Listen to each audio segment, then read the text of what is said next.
अभी हाल ही में हम सभी ने नगर निकाय चुनाव को यूपी में देखा और उसके बाद लोकसभा चुनावी बिगुल शायद बज चुका है, क्योंकि पार्टियों की राजनीतिक हलचलें तेज होती हुई दिखाई पड़ रही हैं, मीडियाज पे रिपोर्ट्स तेज होती हुई दिखाई पड़ रही हैं, नेताओं के बयान सामने आते हुए दिखाई पड़ रहे हैं, जिसमें चुनाव में उतरी बीजेपी ने भी कमर कस ली है।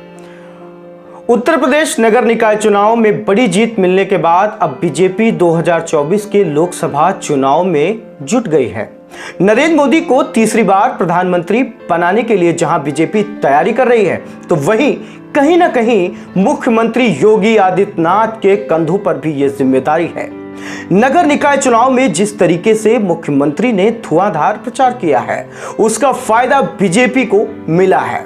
यूपी में लोकसभा की 80 सीटें हैं, जो देश में सबसे ज्यादा हैं, और इसीलिए बीजेपी ने लोकसभा चुनाव 2024 के लिए मिशन 80 का लक्ष्य रखा है। निकाय चुनाव के नतीजों से बीजेपी इतनी उत्साहित है कि अब साफ तौर पर पार्टी के नेता और सरकार के मंत्री कह रहे हैं कि लोकसभा चुनाव में सभी विपक्षी दलों का सुपड़ा साफ होगा। पार्टी 80 की 80 सीटों पर जीत हासिल करेगी। इसके लिए बीजेपी संगठन अपनी तैयारियों में जुट गया और वहीं नरेंद्र मोदी को तीसरी बार कुर्सी दिलाने में सबसे बड़ी भूमिका यूपी में अगर किसी की होने जा रही है तो वह सीएम योगी की होगी। 2022 के विधानसभा चुनाव में बीजेपी को जो भी जीत मिली है, उसमें भी सीएम योगी के चेहरे पर लोगों ने वोट दिया है। फिर उसके बाद जो भी उपचुनाव हुए, चाहे लोकसभा के हो या फिर विधानसभा के हो, उनमें 1-2 सीट को छोड़कर सबसे ज्यादातर में बीजेपी को जीत हासिल हुई है। यूपी की जनता ने कहीं ना कहीं सीएम योगी और उनकी सरकार के कामकाज, कानून व्यवस्था के मुद्दे पर वोट किया। फिर जो निकाय चुनाव हुआ, उसमें भी सीएम ने एक तरफ जहां धुआंधार प्रचार किया, तो वहीं सरकार की उपलब्धियों को आम लोगों तक पहुंचाया। उसी का असर यह रहा कि बीजेपी 17 नगर निगमों में जीतने में कामयाब रही। दरअसल बीजेपी ने 2024 के लोकसभा चुनाव की तैयारियां शुरू कर दी हैं। यही वजह है कि 30 मई से लेकर 30 जून तक पूरे प्रदेश में महासंपर्क अभियान चलाया जाएगा, जिसमें लोकसभा के सांसद वोटर से संपर्क करेंगे और संवाद करेंगे। मोदी सरकार के 9 साल की जो उपलब्धियां हैं, वह लोगों को बताएंगे। बीजेपी का खास फोकस उस लाभार्थी वोट बैंक पर भी है जिसे तमाम योजनाओं का फायदा मिल रहा है, जैसे कि तो आप जानते ही हैं, गल्ला मिल रहा है, आवास मिल रहा है, शौचालय मिल रहा है, और भी ऐसे बेसिक्स चीजें हैं जो पार्टी कर रही है और करते आ रही है। पीएम मोदी की उत्तर प्रदेश में 3 बड़ी रैलियां भी हो सकती हैं।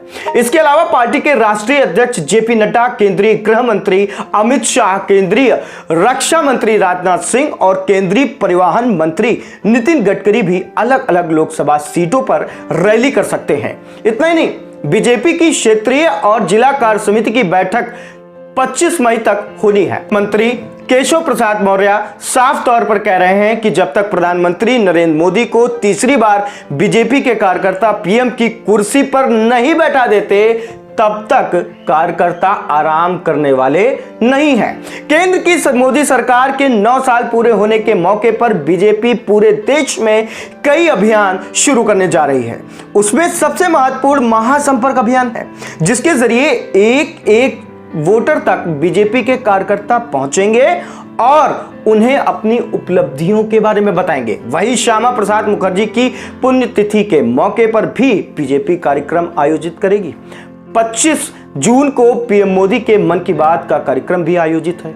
जाहिर है कि बीजेपी को निकाय चुनाव में जो जीत मिली है, उससे पार्टी बेहद उत्साहित है और अब उसने अपना लक्ष्य मिशन 80 को पाने की रणनीति तैयार करनी शुरू कर दी है।